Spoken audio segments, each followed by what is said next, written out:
Now, today, we have our speaker, Astrid Swain. I've called Astrid, Yes, I don't know how long. yes. I got it down now, after many, many years. And Astrid's gonna give us a little background. She moved here from Norway. And so she's gonna give a little bit of background on some of her adventures of moving to America from Norway. And so with that, she brought this guy along with her. He's been hanging around a long time. Al, and they'll fill us in on some of their experiences of moving here from Norway. Astrid. Well, the first thing I have to tell you is Al and I were in Norway, and we happened to be in Oslo. And I said, I'm going to check the telephone book and see how many Astrid Johanssons are in the telephone book. There in Oslo were 11 Astrid Johanssons, spelled exactly the same way as we spell our name. Would you spell it, Astrid? Huh? Would you please spell it? Astrid, and the last name is Johannenesen.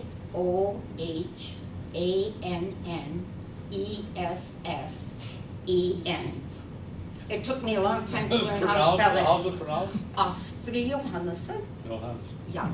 And Spelled just like a song. in Norway, Astrid is one of the most popular names.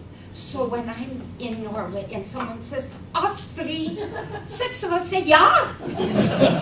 So you can understand. But I have been called everything under the sun.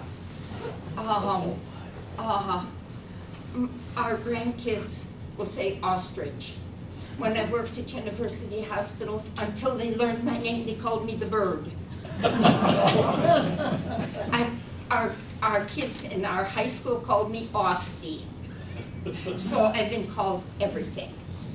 Is that a Norwegian name? 'Cause It is in Norwegian, there Swedish was a name. girl in my class, but her last name was Chimch. Chimchik. It was S-C-E, Yeah. something, and she pronounced it Astrid. Yeah, but in Norway they say Astrid. Astrid, and they don't say the D on the end. But the story goes way back. My mother was born in Arequipa in Peru. And my grandmother lived there with the children. And my grandfather traveled between Austria and Peru. He was an Austrian consulate to Peru. And my grandmother had 14 children, 5 of them died, and 9 were left. And every single one of her children, she named Spanish names. So my mother's name was Marietta.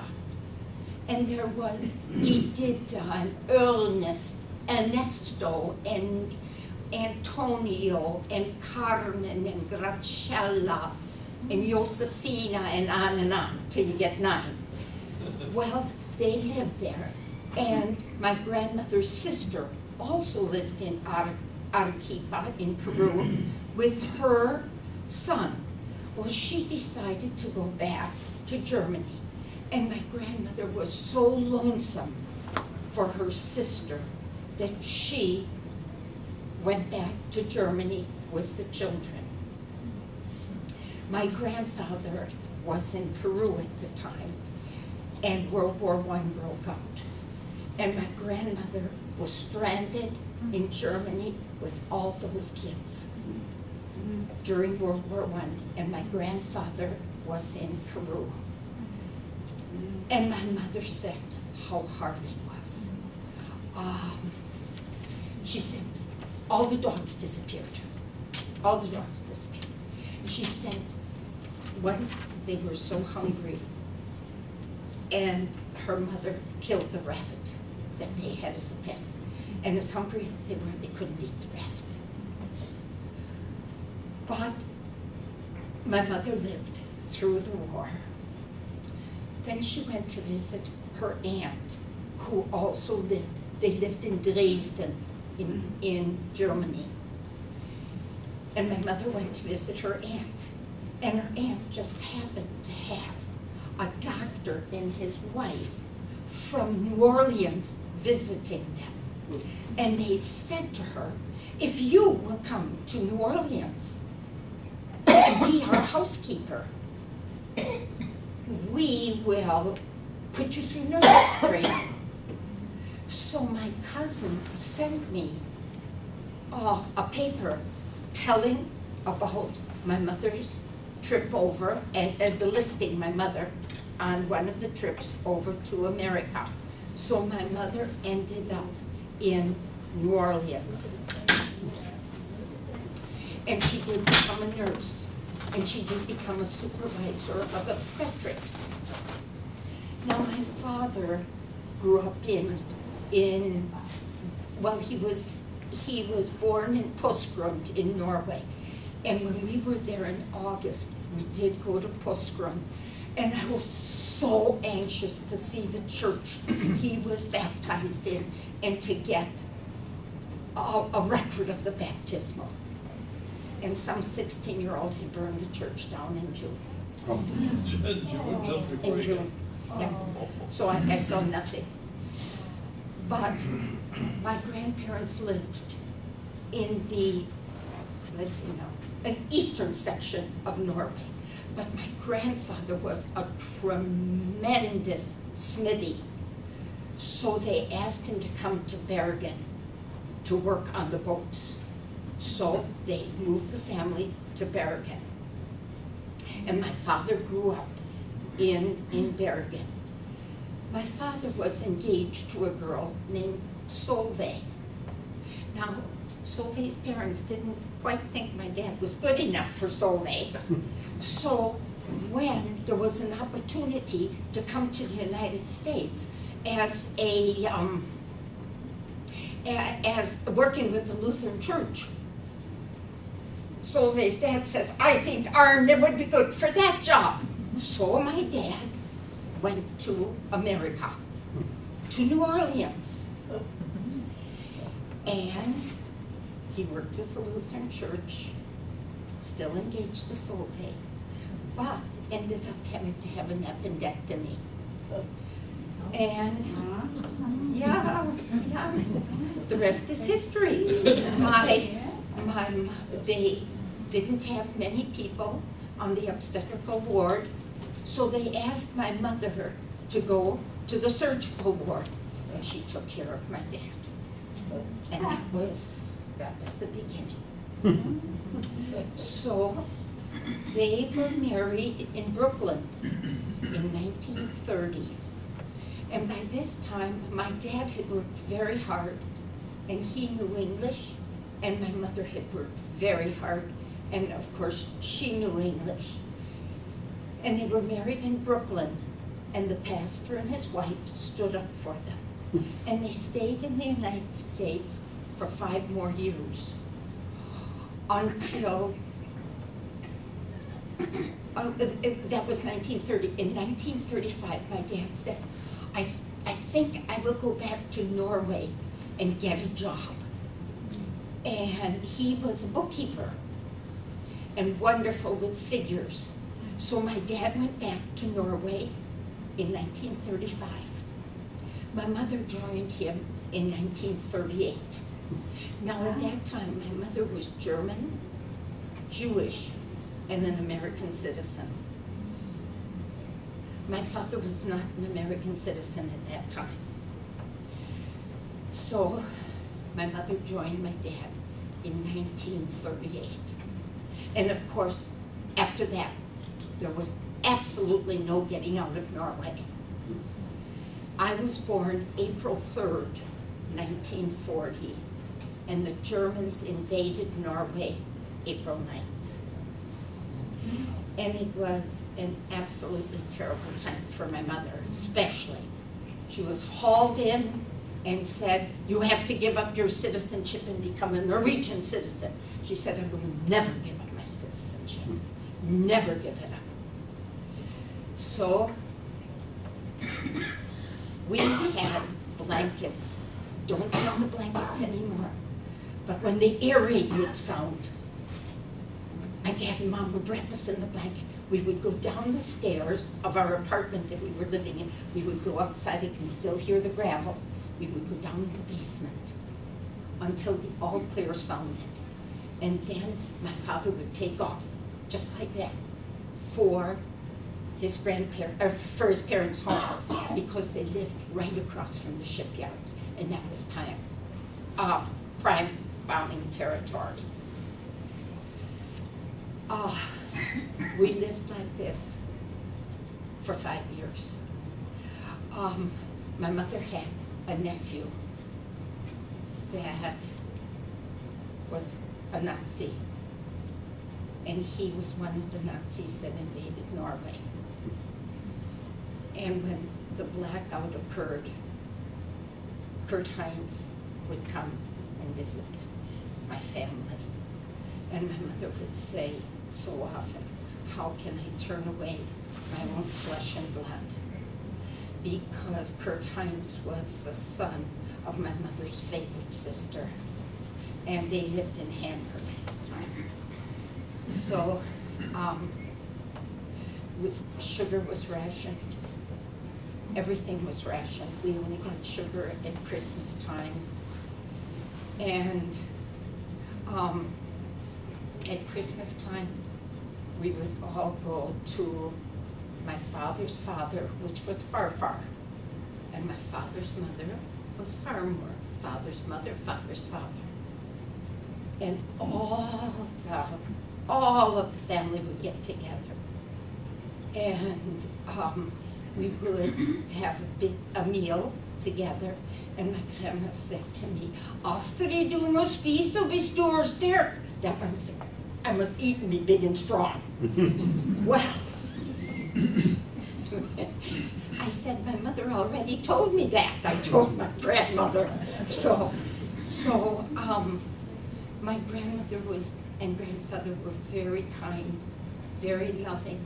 My relatives were just wonderful. Were really wonderful people. My one aunt and uncle went into the Norwegian underground, and for 2 years we never heard from them at all. And they changed their names. Everything was changed. And of course, the Germans came in. They took all the radios out of the houses, all the radios. And my uncle's radio was in the shop getting fixed. And what the Germans did was put him on a boat and send them to Germany, and said the Norwegians were so happy that they had come, that they were sending all the radios to the German people. So my uncle had his name on his radio. He got a beautiful letter from a German family saying, "Wow, thank you for this radio that you have given to us." Well, after the war, my uncle wrote to them and told them what had really happened. But my father would go up into the mountains to people he knew and would get food, eggs, cheese, and things like that. And one day, he went to the house, and the lady said, "They're out in the barn, listening to the radio." And so my dad went to the barn and went, boom, boom, boom on the door. And then he opened the door, and they were all hiding the radio that they had hidden in a haystack. So, the war affected me and didn't affect me. I think it affected me in ways that I don't realize, because my mother was so affected by the war.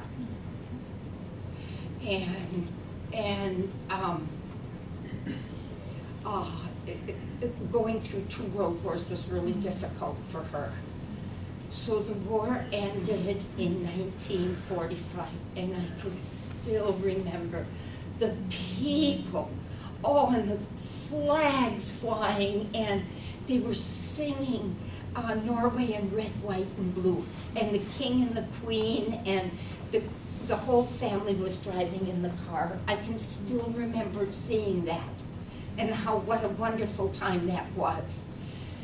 Well, we left in 1947 to come to America. That's all my mother did, was want to come back to America. She didn't want to live there anymore. So we got on the boat. Everybody was there to say goodbye to us. And we got on the boat, and it was fine sailing until we got past the North Sea, and then the Atlantic, and we were so seasick. And we were lying there crying to go back to far more and far, far. We want to go back to far more and far, far. And we were so sad. We were so sad. So we landed. Well, they had oranges on the ship. I had never seen an orange before. And so my dad peeled it and made a circle on the top and a circle on the bottom and peeled it like that. I just thought that was the most marvelous thing I'd ever seen in my life. And then we were eating lunch, and someone yelled, "The Statue of Liberty!" And everybody ran. And I thought the boat was going to tip over, because everybody was looking at the Statue of Liberty. And we stayed with a lady in New York, in her apartment. My mother had nursed her when she was in New Orleans, and I remember having such terrible sea legs. I was from being in the boat for 7 days. We stayed, I don't know how long we stayed with her, but she gave us a doll, and it had a knob up here, and it had 3 faces. One was crying, and it had a hood on it, and one was crying, one was laughing, one was sleeping. I don't have the dolls anymore. I would give anything to have that doll. Well, ask the questions when you can, because I cannot remember how we got to Chicago, but it must have been by train. It must have been, but I cannot remember that. So we got to Chicago, and we stayed with my aunt, my mother's sister, Regina was her name, and her husband, and their 2 children. I don't know exactly how long we stayed with them. But then my father got a job in Fort Atkinson as a bookkeeper for a beer factory in Fort Atkinson. So every Sunday, Daddy would go and work on the books, and he'd give my sister, whose name was Rigmore, and me a glass of beer, and we'd sit there and drink the beer while my dad was doing the books. And we lived in Cambridge at the time. How we got to Cambridge, I don't know. But we lived out at Lake Ripley, if you know what that is. We lived in a summerized cottage. It was so cold. And we had feather beds that we had brought from Norway. And my mother said that there would be ice on the hot water bottles in the morning. And Henry the Iceman would bring ice for the refrigerator. And we had two ministers from the Methodist Church who walked all the way from Cambridge out to Lake Ripley to ask us to go to the Methodist Church, and it was the hottest day of the summer. And the first thing Mom does was offer them a beer. Well, the Norwegians, or the Methodists did not drink at that time. So they both had to say no, they didn't want a beer at them. So, after living there for a while, we rented a house in Cambridge, which was very, very nice. Very nice house. And one day Daddy was walking in town. He was working at the bank then in Cambridge as a bookkeeper. And they said, how would you like to go to, you know, I think you should go to the Methodist Church in Cambridge, since you're Norwegian. So we joined the Methodist Church in Cambridge, full of Methodists. The Vosbys were part of the church. Marilyn's grandparents were absolutely wonderful to us. Oh, they were wonderful. And until 1930, all the services had been preached in Norwegian. And my sister and I and my dad would get up every Christmas and sing Den Himmelske Lovsang, the Heavenly Love Song.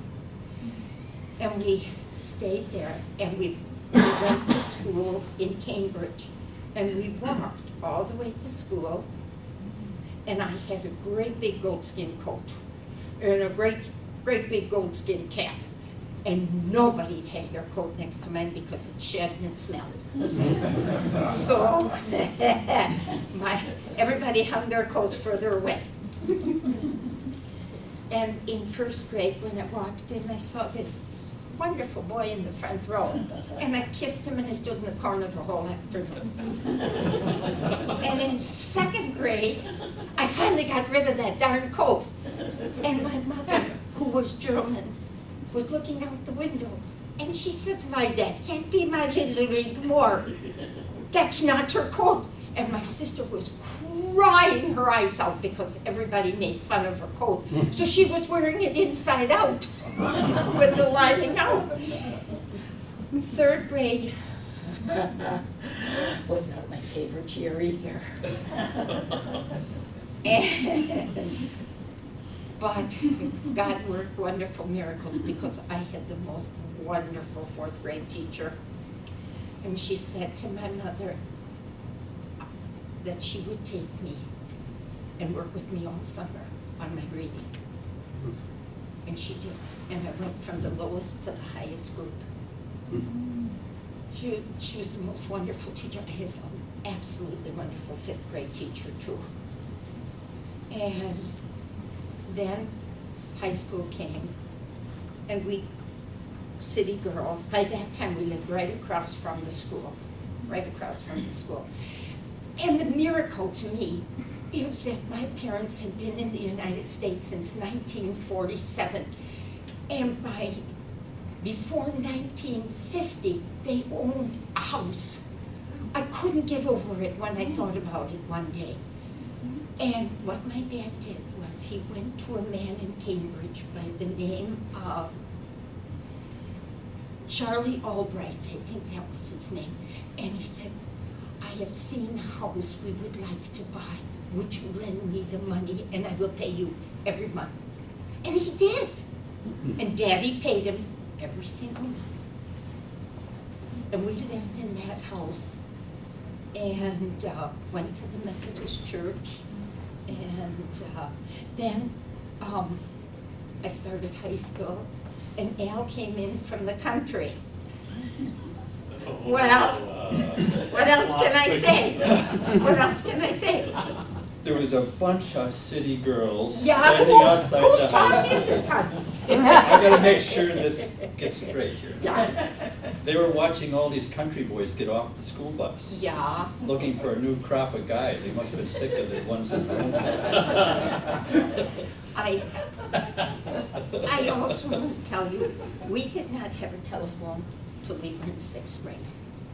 And then we'd call up, the IGA, with the number, please, the operator would say. And then we'd say, the IGA, please. So she would give the call the IGA, and of course we'd ask for Prince Albert and the can and all of that sort of stuff. And then the phone would ring again, and we'd say, Mom, don't answer the phone, don't answer the phone. But my parents did not have a car until You were senior in high school. I didn't know how to drive a car. So my father learned, probably he was about 62 because they were 40 when I was born. So my dad had 2 cars, Jupiter and Julius.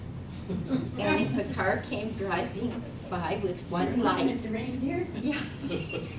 If a car came by with one light, my father said, "Oh, Astrid, look at that car. It's winking at Jupiter." and my mother would sing with her German accent in church, and everybody would laugh, including us. And then we'd beat the tar out of them after church. So. It's funny they didn't chase us out of Cambridge, but it was a wonderful place to grow up. I'm not kidding you. Anything you want to ask? What year did you leave Cambridge?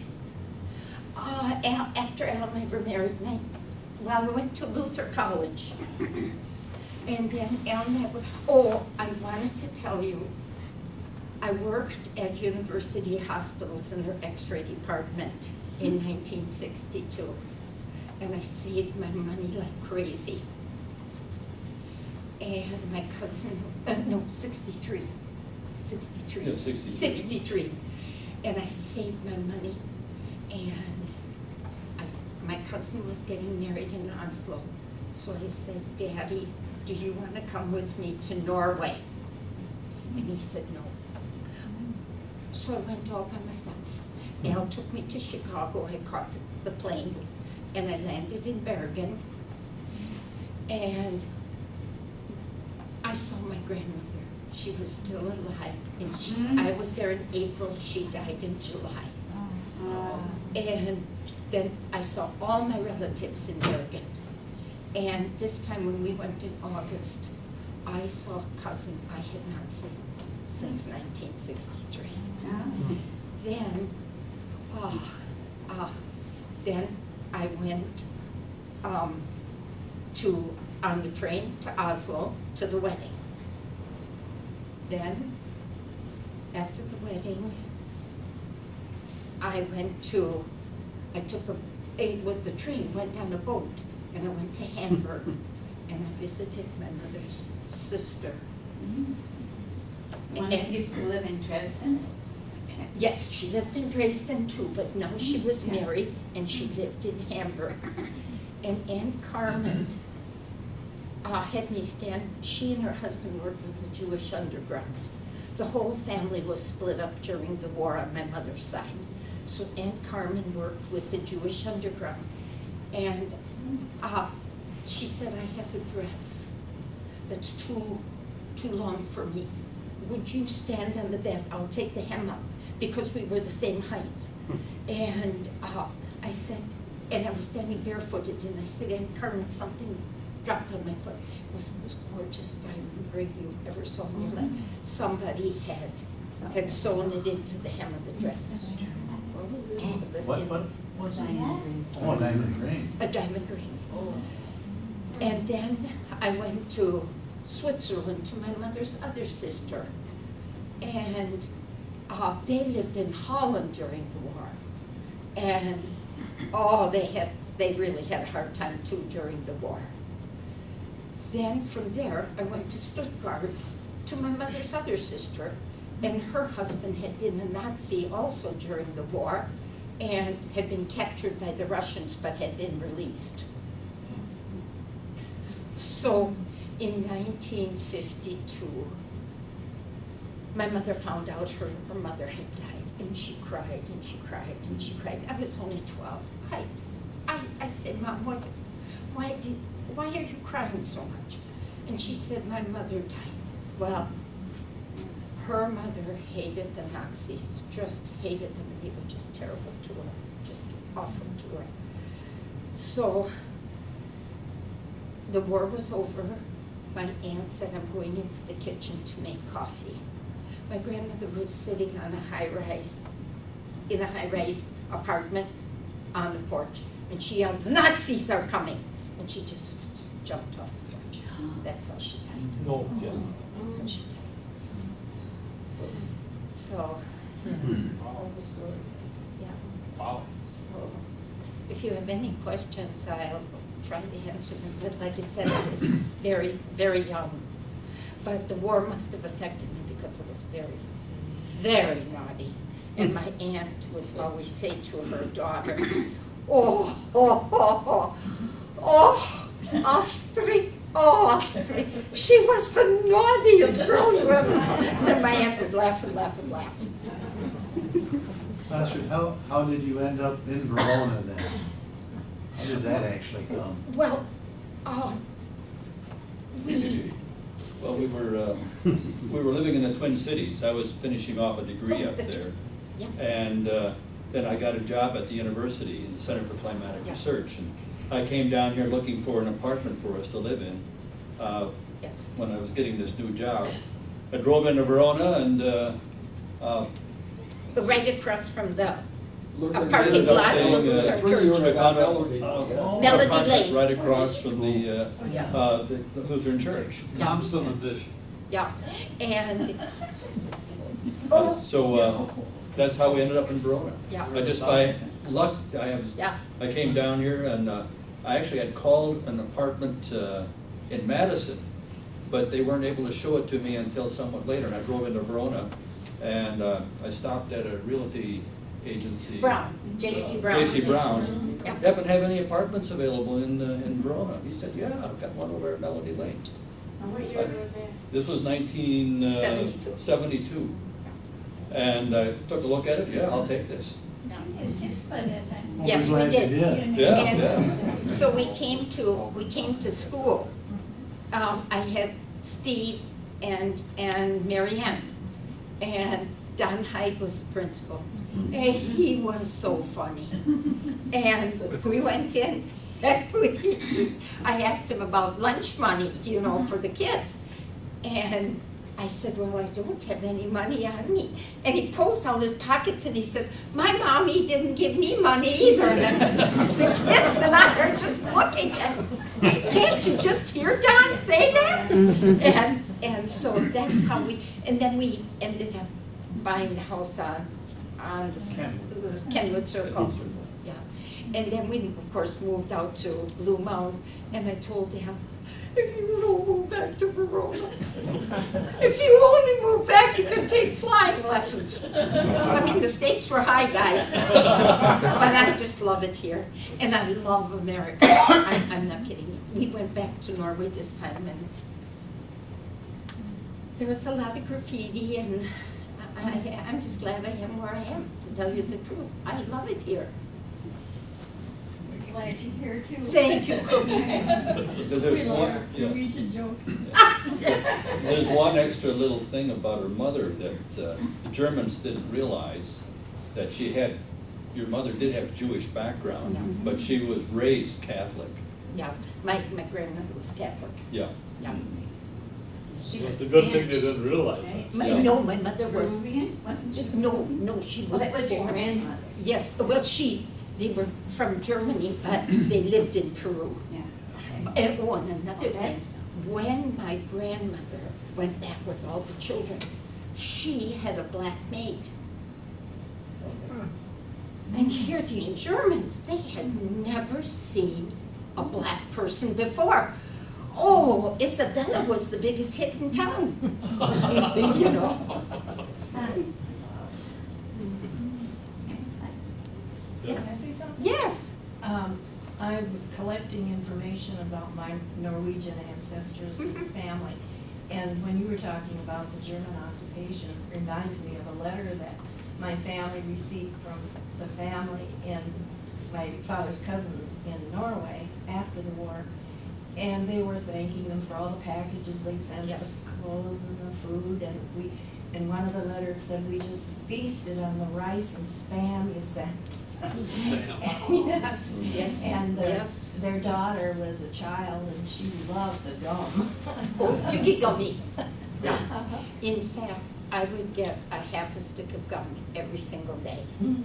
Because my aunt in Illinois would send food, Chicago would send us a package. And so I was sitting in the sandbox with my girlfriend, Inger Lill. And Inger Lill said, "Can I chew your gum?" So I took it out. She chewed it. And I said, "Inger Lill, I want my gum back." And she's, "Oh, we got into the worst fight in the sandbox, and I still have a mark up here showing where she hit me with her shovel." And then she went and threw it in the sandbox. But that's, yeah. Yeah.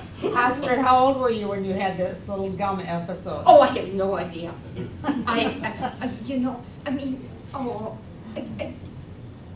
You just can't imagine all the things they did. I took the kids up. We went for a hike up the path, up a mountain road. And they had these great big viaducts up there. And I told the kids, "Why don't you take your shoes off and see how far you can throw them down into the pipes?" But I didn't throw my own down. I mean, how stupid would that be? Well, we were sitting eating supper, and I was eating so nicely. They all came to the door. And they said that I had told their children to throw their shoes down, but they had to go up with huge rakes and rake those shoes out of the pipes. So, I mean, that was just, and then another time I would ride at the back of the trolley car, and nobody could get me to stop. Nobody could stop me. And one day we were going to Farmers, and my dad was holding both our hands, and the police station was there, and shoo, and we went. And the cops sitting waiting there. "So I hear you throw shoes down the, or you ride on the back of the trolley car." "Yeah." "Are you going to do it again?" "No." So I never did it again. So I really was naughty. I'm not kidding you. Huh? No, the kids weren't naughty because I did it all. I mean, you did. I hope you got that documented someplace. But for you your know, kids. ask the questions, because I got to thinking the other day, my mother and dad had the most beautiful Norwegian furniture that they brought from Norway. Now, I don't know how they brought it over. I know it came by boat, but I don't know how they got it here. I don't know anything. Why I didn't ask, you know? I just didn't think about it until just recently. And I didn't think about so many things. But my mother my girlfriend did take my mother, and we gave her a couple of drinks, to loosen her up. And then we put the tape recorder under her chair. And she'd say, "What is that under the chair?" Still, you kind of Yeah, yeah. So. But Well. you often wonder about that with a lot of things that when you, like you said with the furniture, but a lot of things, and they say came from these old countries and that. Well, at that time they probably, who knows what the boats were like or anything. And how did they get these, you wonder how you got here, but how did they get a lot of those things over here? And then once they got here, how did they get them to Yeah. Cambridge? And, Right. oh, the furniture was just gorgeous. Oh, yeah. They went so much by, who knows, wagons or even then, hauling things around. And I can tell you, my mother made all German food. So Al had to teach me how to make krumkaka, sunbuckles, and Dodie and Bob and Audrey and Dale taught us how to make lefse, Yeah, right, because I didn't know how. right. How about lutefisk? Did you ever learn how to make that? No, but Al loves it. He doesn't like it. Well, But at that time, you spent all your time home with your family, so your mother's taught you almost, everything. Yeah. Okay. Any other questions? Well, that's very interesting, and thank you for sharing that.